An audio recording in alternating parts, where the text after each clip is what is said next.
দ্বিতীয় মেয়াদে প্রেসিডেন্ট হিসেবে ক্ষমতা গ্রহণের পর নতুন এক ট্রাম্পকে প্রত্যাশা করেছিল বিশ্ব। বিশেষ করে ট্রাম্প যেভাবে তার নির্বাচনী প্রচারে বক্তব্য দিয়েছিল তাতে সবার আশা ছিল প্রেসিডেন্ট হওয়ার পর ন্যায়, নীতি ও সত্যের পক্ষে থাকবেন ট্রাম্প।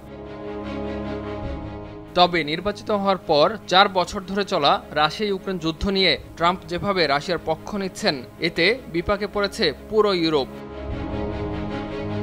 গেল সপ্তাহে ট্রাম্প তার বক্তব্যে ইউক্রেনের প্রেসিডেন্ট ভলোদিমির জেলেনস্কিকে আখ্যা দিয়েছেন স্বৈরাচার হিসেবে। A dictator without elections.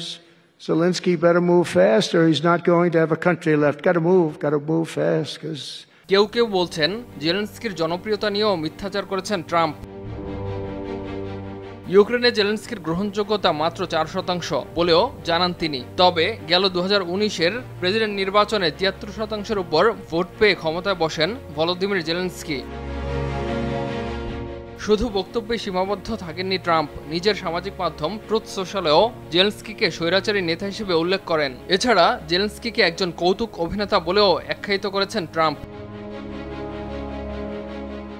তবে গেল রোববার কিয়েভে এক সংবাদ সম্মেলনে ইউক্রেনের প্রেসিডেন্ট জানান, এক যুগ ধরে ক্ষমতায় থাকা তার উদ্দেশ্য নয়, তার মূল লক্ষ্য ইউক্রেনে শান্তি প্রতিষ্ঠা করা। এজন্য পদত্যাগ করতেও রাজি তিনি। এদিকে মঙ্গলবার ইউক্রেনের পার্লামেন্টের 268 জন সংসদ সদস্য জেলেনস্কির প্রেসিডেন্ট পদের বৈধতার পক্ষে ভোট দিয়েছেন। এছাড়া যুদ্ধ বন্ধের পূর্বে ইউক্রেনে প্রেসিডেন্ট নির্বাচন যে সম্ভব নয় সে বিষয়েও ঐকমত্যে পৌঁছেছে তারা। এর আগে গেল 13 ফেব্রুয়ারি ব্রাসেলসে নেটো জোটের সম্মেলনে যোগ দিয়ে মার্কিন প্রতিরক্ষামন্ত্রী পিট হেগসেট জানান, ইউক্রেনের নেটো জোটে যোগদানের ইচ্ছা অযৌক্তিক।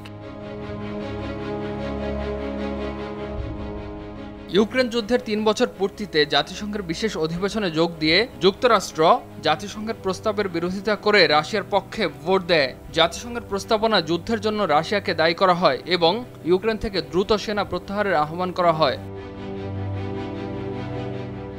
ক্ষমতায় গ্রহণের পর ডোনাল্ড ট্রাম্প যেভাবে ইউক্রেন ইস্যুতে মার্কিন নীতিতে পরিবর্তন এনেছেন তা অনেকের জন্যই চমক।